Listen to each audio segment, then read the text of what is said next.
দর্শক এখন এই মুহূর্তে দাঁড়িয়ে আছি খোকসা জানিপুর মাধ্যমিক বালিকা বিদ্যালয়। তো দর্শক আমরা দেখেছি বিদ্যালয়ের চতুর্দিকে যে দেয়ালগুলো রয়েছে সেই দেয়ালগুলোতে বিভিন্ন ধরনের চিত্র অঙ্কন করতে ব্যস্ত সময় পার করেছে শিক্ষার্থীরা। আমরা এই বিদ্যালয়ে যে সকল শিক্ষার্থীরা চিত্র অঙ্কনের কাজে ব্যস্ত সময় পার করেছে আমরা তাদের কাছ থেকে একটু জানার চেষ্টা করবো আসলে তারা জাতির উদ্দেশ্যে কি বোঝানোর জন্য এই দেয়ালের বিভিন্ন ধরনের চিত্র অঙ্কন করেছে।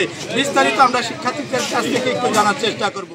আমার নাম আমি জানিপুর প্রাথমিক বালিকা বিদ্যালয়ের 8ম শ্রেণীর একজন শিক্ষার্থী। তো আজকের এই দিনে আমাদের যে কি পরিমাণে আনন্দ হচ্ছে, আমার মনে যে কত আনন্দ হচ্ছে সেটা ভাষায় প্রকাশ করা সম্ভব না। কেননা আজকে আমরা আমাদের বিদ্যালয়ের দেয়াল চিত্র করছি, আমাদের যে ছাত্র জনতা বিজয় অর্জন করেছে, স্বৈরাচারের পতন হয়েছে, সেইটার স্মৃতিচারণে আমরা যে দেয়াল চিত্রে অংশগ্রহণ করতে পেরেছি এটাই আমাদের কাছে অত্যন্ত গর্বের এবং আনন্দের বিষয়। তো আজকের যে আনন্দটা, আমাদের যে অনুভূতি সেটা বলে প্রকাশ করা সম্ভব। আচ্ছা, কতদিন যাবত এই দেয়ালগুলোতে তোমাদের কাজ সম্পূর্ণ হবে? এটা মানে এখনো বলা যাচ্ছে না, আগামীকাল অথবা পরশুর মধ্যে হয়তো আমাদের শেষ হয়ে যেতে পারে, আবার আজকের মধ্যেও হয়ে যাবে। এই চিত্র অঙ্কন করতে পেরে কেমন লেগেছে? তোমার অনুভূতিটা যদি একটু বলতে। আমার অনুভূতি তো অত্যন্ত মানে বলে প্রকাশ করা সম্ভব না। আমার অত্যন্ত গর্ববোধ হচ্ছে আমরা ছাত্র জনতাদের যে বিজয়, তাদেরকে নিয়ে যারা শহীদ হয়েছেন তাদের জন্য মনে থেকে প্রকাশ করছে। তো অনেক ভালো লাগছে অংশগ্রহণ করতে পেরে এখানে আমাদের বিদ্যালয়ের আমাদের এলাকার পরিবারের।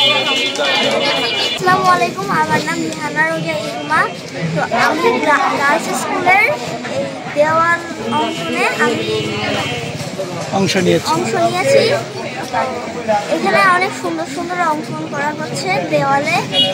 সুন্দর করে দেওয়ালে ছবি অঙ্কন করতেছে, তাদের সাথে আমরাও সবাই শরিক হয়েছি। মারা খুব ভালো লাগছে তাদের অংশগ্রহণ। এই যে ওদের স্বাধীনতা মানে আমাদের স্বাধীনতা, আমরা তাদের স্বাধীনতা।